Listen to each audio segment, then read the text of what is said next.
All right, this is the Magnum ME-RE50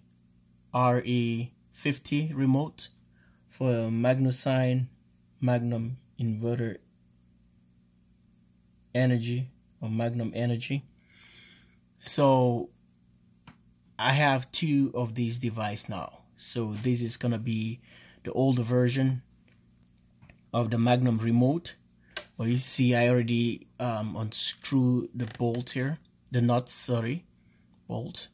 And I want to do a comparison with the older model, the ME-RE50 and ME-RC50, which is the other second highest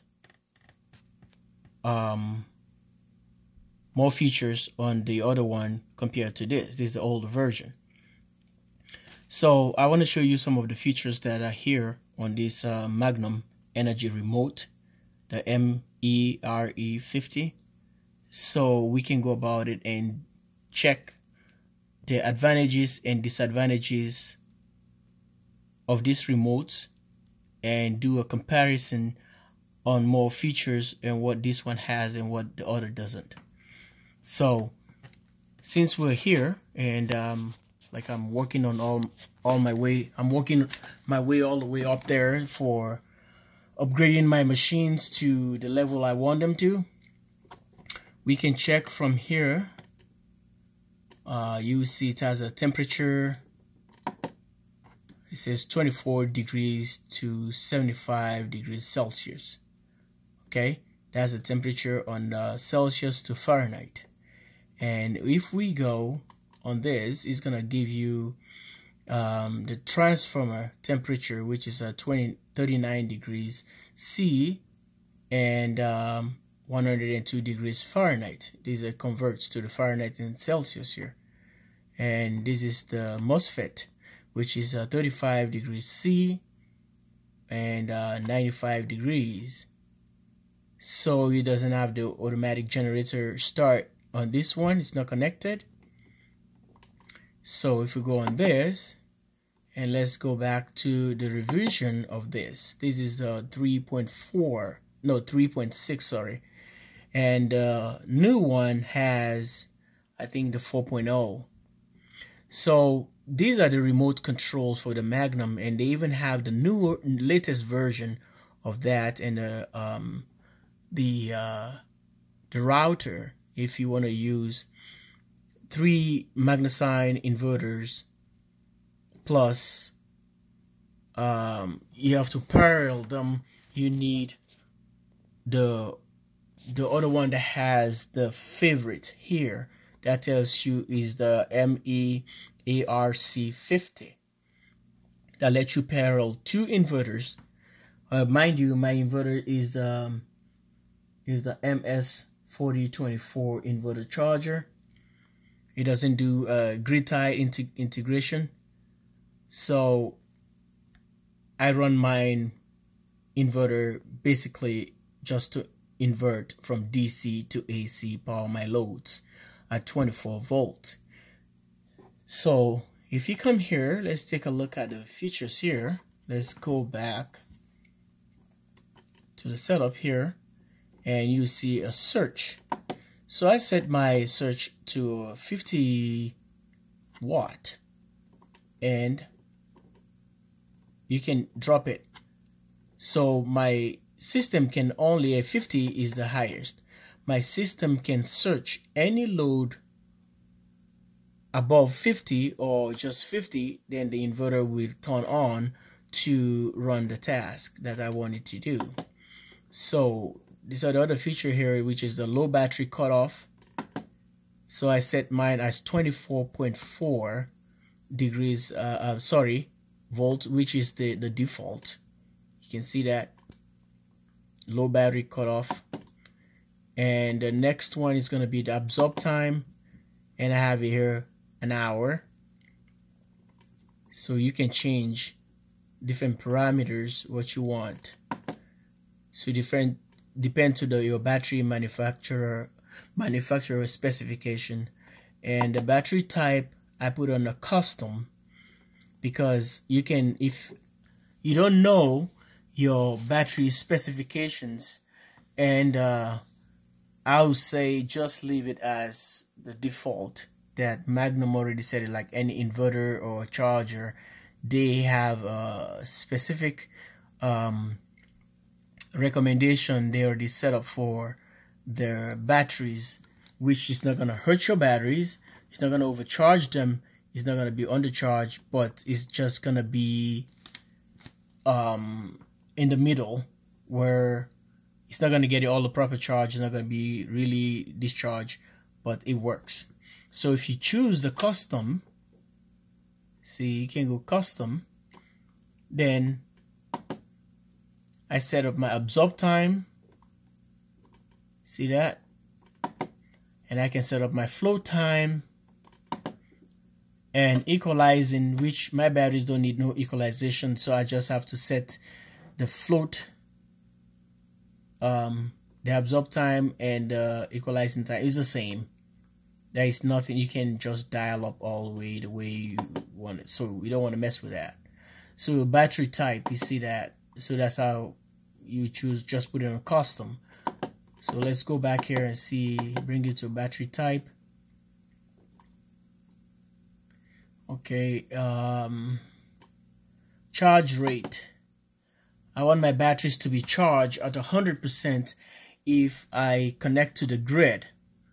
If my batteries are low and I can able to charge them with the solar due to bad weather, severe weather, I want my batteries to charge at 100%. Okay, let's go back here. And the volt AC drop. This is one important thing.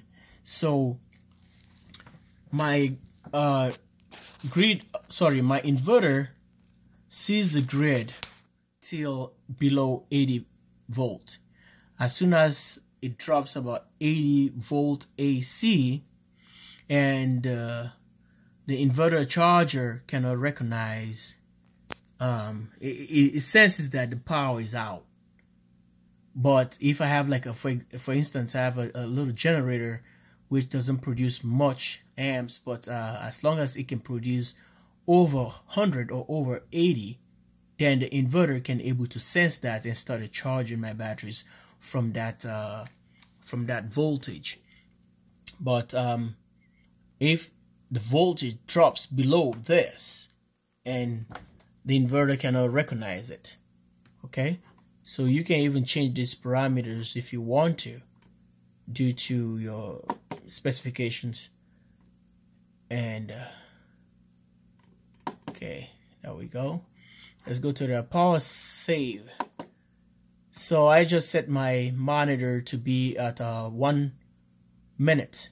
So the display turns on, it stays for 1 minute, and after that, then the screen goes out. Some people normally leave it just the default, which takes the light's gonna stay on. I don't worry about my batteries being low, but I don't just want to be wasteful. I want to be productive, and I just want to save my batteries every minute or every second.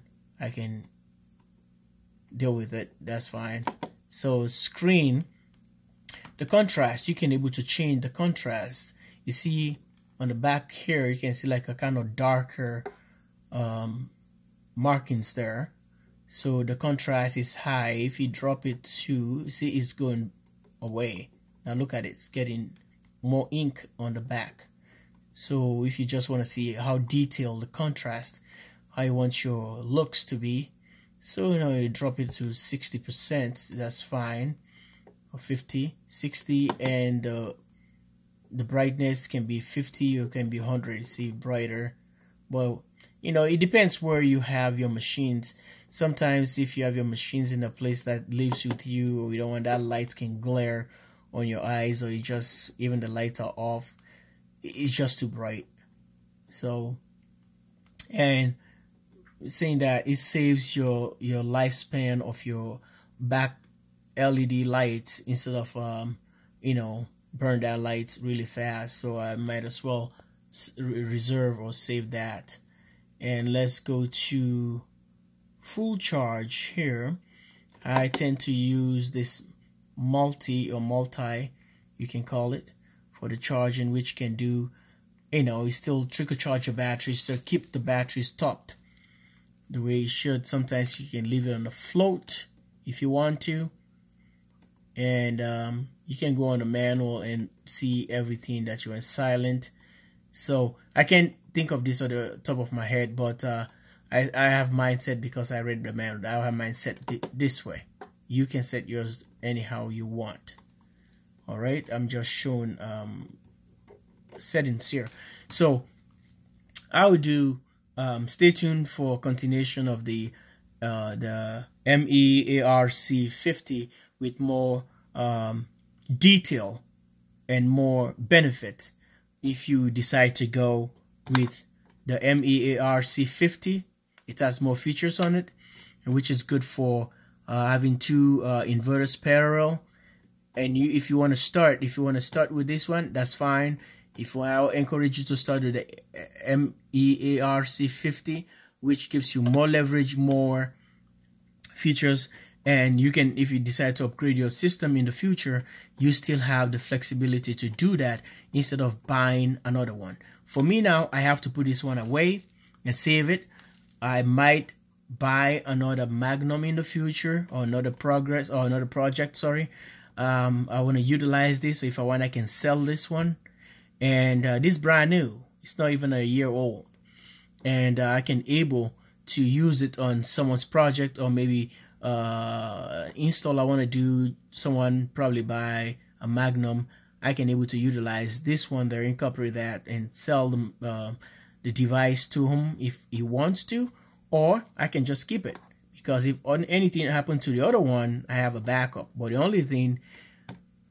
the reason why I'm doing this, because I want to put my Magnum inverter up. Sorry, my Magnum charger, charge controller. That's the word. By doing so, I need the ME-RC.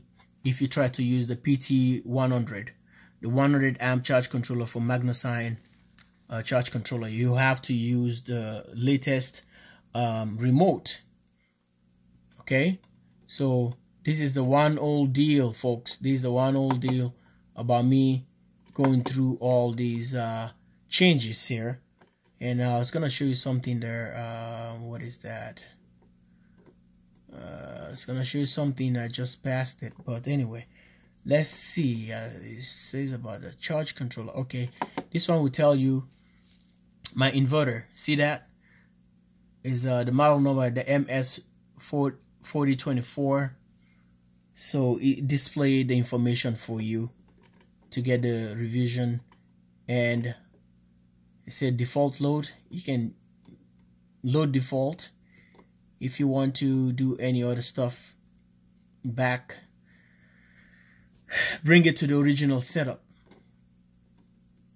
Okay, set a pin. You can set up a pin number if you don't want someone monkeying around. If you have some people like touching stuff, some people just can't keep their fingers off when they see machines. They trying to get into it and touch it and trying to change your configuration. Remember, sometimes people set up this thing, can't even write the numbers, can't even remember. They just want to do it once and for all. And someone comes from nowhere, starting monkeying around with a machine, change all the settings, they'll mess you up completely. And you don't even know what happened there, especially if someone trying to increase the absorb time or the flow time or the charge and whatever timing, and throw this machine completely off. So for protection, you can able to set up some of these other parameters here and keep the hands of other people not to monkey around, as I normally call it, monkey around. So keep the bugs away from your machine. So here it tells the automatic generator start control. So these are all features that you can set up if you have a generator hook up into this, but you have to buy another device that goes with this. Okay, like for this device here, this application, I have the BMK, the battery monitor kit. So I have the battery monitor kit on this one. That's why I can able to tell the state of charge on this device. Okay, so you see the status for generator start, it says no communication. So that means I don't have anything the generator start to hook up into this system, so it's off. So we can go back here. It tells you the runtime, how long he wants, how many hours. Then you start the generator, and when you want the generator to stop and start the temperature, like for example, we have a certain temperature, the temperature drops about degrees Fahrenheit or Celsius, then you can tell your generator, oh, batteries don't want to be cold, and you don't want to destroy them. The generator will start by itself and maintain, put some charge into the batteries instead of depleting the batteries. And here, or you can set it on the start voltage. If you want the voltage drops all to more like 22 volt DC, the inverter will sense that and send a message to the automatic start, generator start, and start up your generator right away and start up backing up the batteries, start charging them up. Okay, you can change these numbers if you wish to do that. So you see the time here, you can set the hour when you want the generator to start. If the generator can start at 10:56 p.m. any time of the day when it gets to that hour in minutes approximately, and the generator will start right away. And that's the time you need your batteries to be this, or maybe any time at this particular time that you're going to be powering a lot of loads that you need some help from the grid, then it can do it, or from the generator can just do that for you. Okay, you can change these numbers when you wish, if you wish, like doing it in the minutes as well here, and the AM or PM any time of the day. Okay, okay, quiet time here, this is off. I don't have to use this till I have to deal with a generator hookup to this device. So the AGS, automatic generator start tech, tells you generator run hours is 0 because I don't have no generator hookup into this device at all. So it tells you the generator volt DC that is putting in, the inverter is charging the batteries, the volt. If you want to put a volt right there, you can go back and do your thing, and even the temperature. Okay, I have a temperature sensor connected to my batteries, and since I'm gonna be going to the Magnum PT100 inverter, charger, I don't know why I keep calling it. So I have to incorporate another temperature sensor, and it has to hook up to this. There are a lot of hookup to the device here, which is the inverter. And hold on, let's see if I can show you. You can see a lot of settings back here that sorry for that, that's a stack pot right there. The network and remote and battery. So folks, for those of you that don't have this opportunity having these machines, it is fun if you're blessed to have one of them, because or you work hard for it, and nothing comes for free. So, and you were able to enjoy this thing. You see how the LED is pulsing right there, telling you the inverter is working, and there's a little button right there that can power the inverter back. Where's my finger? Right there. It tells you where to turn the inverter on and off if you don't have a remote on this. So these are all the ports down there, whatever you want to do. This is a stack port. You can able to stack your inverters the way you want it in the parallel mode. So this will complete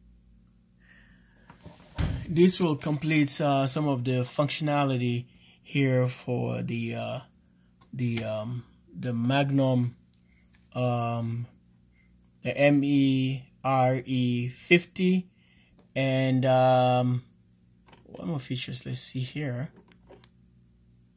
Okay, I think, okay, we're going to shore.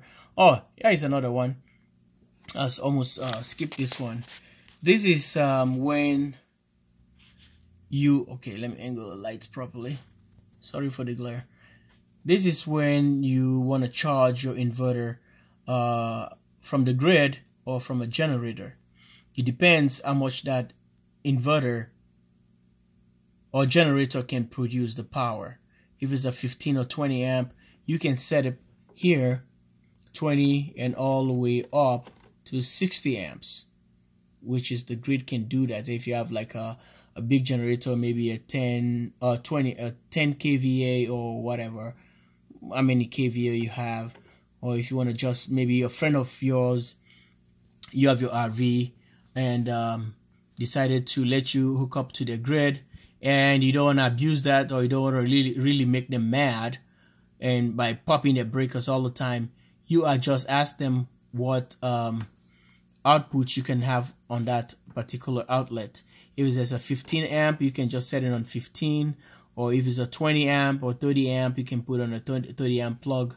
So you're not gonna make your friend or your neighbors or whosoever providing you electricity to be really upset, because by popping up their breakers all the time, that would be really annoying. You have to go there. But what about if it happens in the middle of the night, and you know, you pop the breaker and you need the electricity? You're stranded, especially if it's cold, you're camping there, and do you want to wake up your friend or your neighbor and say, hey, can you turn that breaker on? I think that would be really disrespectful when people are trying to sleep. So watch yourself. Just ask, always ask what outlet you set me into. Is 15 or 20 amps or 30 amps. When they tell you this is where you come to the shore right here and dial this device right here and set it to the parameter that you want to utilize, the power you want to utilize. If I would say if someone gave me a 15 amp breaker, I would probably want to take the risk to put it on 15.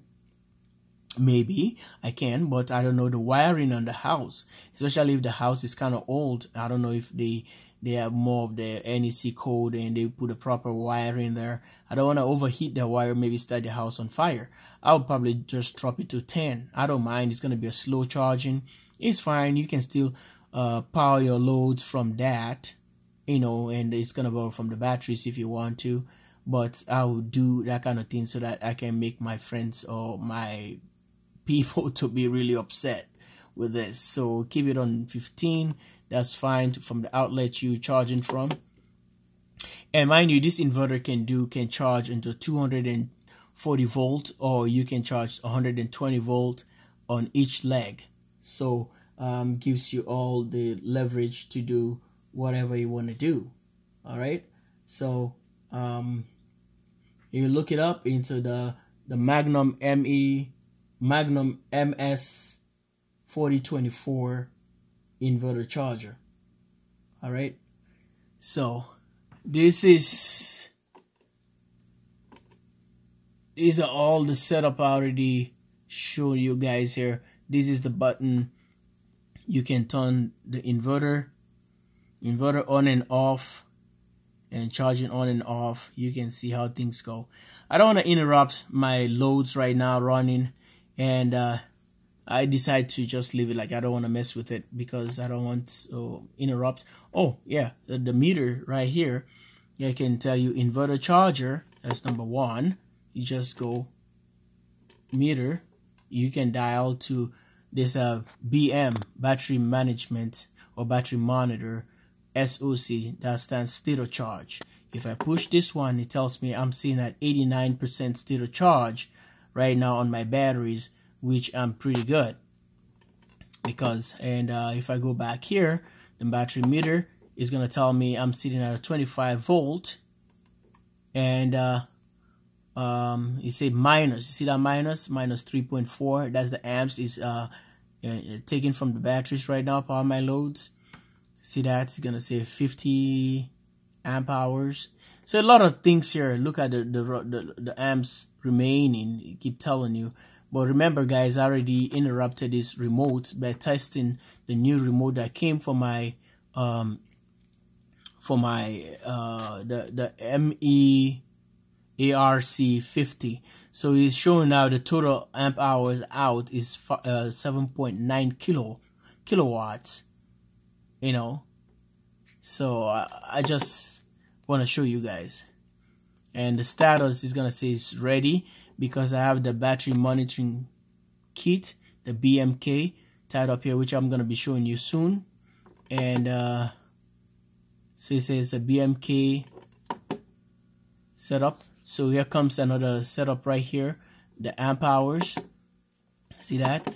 And it's gonna show you the other stuff here on efficiency. This is one of the most critical stuff that a lot of people have problems with. You have to be careful. Sorry about the shake. You have to be careful how I set the efficiency. Efficiency is a very interesting thing that you don't want to mess with it too much. If you have your battery specification or battery manufacturer specifications, you can go through on that one. It's gonna tell you. Sometimes they don't tell you, but if you can call them. For now, I know what my battery specifications are, but I decided to put it auto. The machine can decide the efficiency that's best for the batteries at this point. Doing so, I let the machine decide, because I can set it anyhow.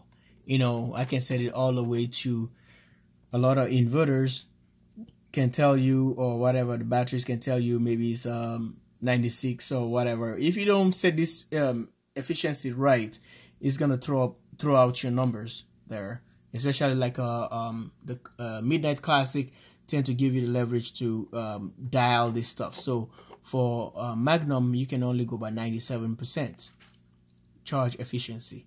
So what I do here, I just leave it into the auto, and the machine can decide for me whatever is best. So here, it's going to tell you about the battery monitor tech, can give us the revision. The revision of this one is 0.1. So the new one is going to be more than that. So check out for that video, and that's coming up soon. After this one been posted, I'll make another one. So here is the minimum DC. So if I have the battery set up at 23.15 volt, and the max is going to be like 30.43. So these are all the numbers, things to mess around. These machines has a lot of functionality on them, which is really cool. But if you don't know what you're doing, I advise you read your manual. Don't monkey around, don't guess, because you're dealing with your batteries. Because batteries, I'm gonna say batteries are the brain into your solar system. Because if you have the most top-notch machines and your batteries are not good, they are not just good. You're not gonna have nothing, to be honest with you. But if your batteries are really good, expensive batteries, you gotta take your time. Make sure, don't guess.